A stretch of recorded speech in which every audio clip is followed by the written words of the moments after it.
Ça fait des mois que tu es sur ton site, tu galères à réussir à avoir ne serait-ce qu'un seul visiteur et tu te demandes pourquoi. Est-ce que tu as essayé le référencement déjà? Tu l'auras compris, dans cette vidéo, je vais te parler de référencement, mais pas seulement ça. Je vais te dire où est-ce que tu peux t'informer et comment apprendre le référencement. Parce que, ok, quand tu commences à créer ton site, on te dit, ah ouais, faudrait que tu fasses des réseaux sociaux, il faudrait que tu fasses des Google Ads, il faudrait que tu fasses du SEO pour avoir du trafic organique. On te donne énormément d'indications, alors c'est des bons conseils, mais en fait, ça veut pas dire grand chose. Et donc, moi, je suis là pour t'aider à apprendre le SEO juste. Voilà, je vais pas t'apprendre ce que c'est Google Ads. Je vais pas t'apprendre comment te servir des réseaux sociaux. Ça serait hypocrite de ma part. Et donc, dans cette vidéo, je vais t'expliquer déjà où est-ce que tu peux t'informer, comment tu peux t'informer, par quoi commencer, parce que c'est vrai qu'il y a énormément de choses à savoir. Comment est-ce que j'ai fait moi de mon côté pour apprendre le SEO. J'ai pris des petites notes pour vous expliquer où est-ce que vous pouvez vous informer. Il y a YouTube, comme vous êtes sur cette vidéo, c'est que vous avez très sûrement envie de vous informer sur le sujet. Il y a aussi l'abonnement à des newsletters. Donc ça, j'y reviendrai un petit peu après. Ensuite, il y a la lecture d'articles de blog. Donc voilà, en fait, juste faire des recherches sur Internet globalement. Donc voilà. Bon, jusque-là, j'ai envie de vous dire, j'enfonce des portes ouvertes. Je vais vraiment pas plus loin, mais sachez que lire des bons articles de blog sur des bons sites qui savent ce qu'ils disent, combiné à visiter quelques forums pour voilà voir ce que les gens disent, en fait, c'est très intéressant. Parce que oui, les forums, c'est l'un des endroits sur Internet où vous pouvez apprendre le plus de choses en termes de référencement. Parce qu'en fait, c'est des endroits où vous avez des retours d'expérience et vous avez des gens qui partagent leurs connaissances sur leur site, ce qui a marché, des fois ils mettent des captures d'écran et là vraiment vous pouvez voir ce qui fonctionne. À l'inverse d'un article de blog, souvent en fait, voilà, c'est un site qui fait du contenu mais tu sais pas vraiment. Si vous mélangez les articles de blog et les forums, voilà, vous pouvez à peu près avoir une vision globale de ce que c'est le SEO et comprendre un petit peu tout ça. Alors ça c'est pour tout ce qui est gratuit, sinon si vous voulez des sources payantes d'informations, je pense qu'il doit y avoir des formations en ligne qui existent. Après voilà, les formations en ligne, on est quand même en big 2024, il y a des big arnaques en formation, donc moyennement serein sur les formations en ligne, d'accord. Il y en a quelques-unes qui sont gratuites, notamment celles d'Open Classroom qui sont pas mal. Moi j'ai commencé le SEO avec justement des formations d'Open Classroom et j'ai trouvé que c'était plutôt correct et puis surtout c'est gratuit. Donc bon,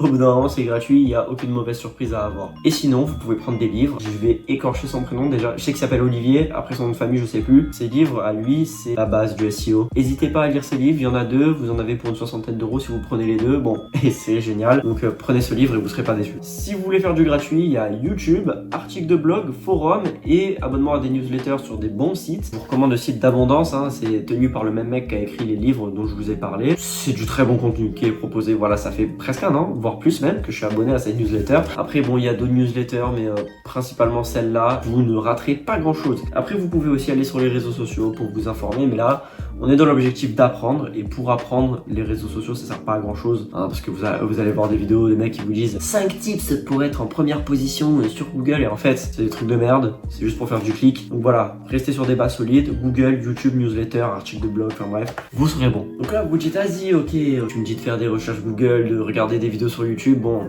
ok, t'as pas inventé l'eau chaude toi, de ton côté, t'es un peu con même. Non, maintenant je vais t'expliquer comment est-ce que tu peux faire, par quoi est-ce que tu vas commencer. Parce que oui, c'est facile de dire je dois apprendre, bah va sur YouTube, bah oui connard, je sais qu'il faut aller sur YouTube, au bout d'un moment je suis pas con, tu vois, toi non plus t'es pas con et je veux pas te prendre pour un petit débile. Donc je vais t'expliquer par quoi est-ce que tu peux commencer. Bon alors moi je vois ça en 3-4 étapes. La première étape, ça va vraiment être d'apprendre les bases des bases, mais quand je te dis apprendre les bases, c'est qu'est-ce que le SEO technique, qu'est-ce que le SEO on page et qu'est-ce que le SEO off page. Ça c'est les bases, c'est les 3 trucs, c'est les 3 piliers du SEO comme on appelle. Je vais pas t'expliquer ce que c'est dans cette vidéo, tu feras tes recherches toi-même sur Google, mais informe-toi sur ces 3 piliers. Je t'incite à apprendre un maximum de vocabulaire parce que le SEO c'est plein de vocabulaire bizarre. Comme j'ai dit, le SEO off-page, ça peut aussi être le SEO off-site, off-page, netlinking, featured snippets, trafic organique, des trucs comme ça. Bon, il y a des termes qui sont un petit peu techniques, certains plus ou moins que d'autres. C'est pour ça que je t'invite à vraiment apprendre tous les termes techniques. Tu regardes, je sais pas, tu vas voir sur des glossaires en ligne sur internet. Tu regardes ou alors tu regardes des vidéos SEO et dès qu'il y a un terme que tu comprends pas, tu le notes. Voilà, sur un bout de papier, tu le notes. Et ensuite, tu regardes, tu lis, ok, qu'est-ce que c'est, t'apprends, c'est bon, hop, t'emmagasines des informations. En essayant d'apprendre un max de vocabulaire, bon déjà quand tu vas apprendre le SEO ça sera plus rapide et plus simple parce que forcément tu auras du vocabulaire, tu auras du jargon, du dialecte. Forcément en lisant des articles sur certains sujets tu vas comprendre des choses. Par exemple tu vas entendre le mot sitemap, tu vas dire ok je vais voir ce que c'est une sitemap, tu vas aller chercher sur Google ce que c'est et ils vont t'apprendre ce que c'est et l'utilité dans le SEO et tu vas dire en fait attends une sitemap c'est ça et ça sert à ça, ok d'accord je vois ce que je peux faire avec. C'est pour ça que c'est assez important de comprendre ce vocabulaire et de s'informer. C'est surtout très important pour l'étape qui va suivre en fait. Troisième étape qui est d'apprendre des stratégies. Parce que évidemment, selon ce que tu vas vouloir faire, par exemple, tu as un site e-commerce, par exemple, tu as un blog, par exemple, c'est un site plus de service, ou par exemple, c'est un site qui fait la promotion d'une application, ou alors juste une boulangerie, un commerce local de proximité. Selon en fait ce que tu veux faire, ça va pas être les mêmes stratégies. Si tu as un commerce de proximité, que tu as une petite boulangerie par exemple, tu vas pas faire la même chose qu'un mec qui fait un site e-commerce, tu vois. Tu vas faire du SEO local et l'autre il va plus faire des stratégies adaptées au e-commerce. Alors ça il y en a plusieurs. Mais voilà, tout ça pour dire qu'il faut que tu apprennes les stratégies. Alors moi je te recommande d'apprendre les stratégies qui vont te servir à toi. Et puis après pour ta curiosité, si tu veux apprendre les stratégies qui te serviront peut-être pas forcément. Moi par exemple, je sais que je suis plus branché e-commerce que commerce local. Et donc le SEO local, si tu veux, je sais à peu près comment ça fonctionne, mais je m'en fous un petit peu. La quatrième étape, c'est d'appliquer. Alors admettons que là, t'as pas forcément envie de faire un site là maintenant tout de suite. Crée-en un. Tu te crées un site, tu testes. Tu testes plein de trucs et comme ça, tu vas apprendre mais tellement de choses parce que il y a le SEO, il y a le côté théorique, mais il y a le côté pratique aussi. C'est pas en regardant des vidéos, c'est pas en lisant des articles de blog que tu vas savoir faire.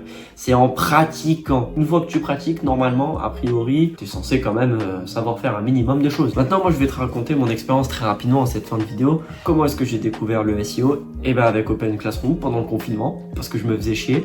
Et puis après, un jour, je cherchais un taf, une alternance. Et puis j'ai trouvé dans un endroit, je pense un peu grâce à ma formation que j'avais fait sur Open Classroom. Et puis, bon alors je vais pas dire le nom du site, mais c'est un site e-commerce où j'ai appris énormément de choses, où on m'a formé et où j'ai pratiqué. C'est pour ça que moi, mon expertise, c'est de l'e-commerce, parce que c'est ce que je fais. Et puis ensuite, j'ai créé ma petite agence freelance qui est un flop. Voilà, j'ai eu deux, trois petits boulots, hein.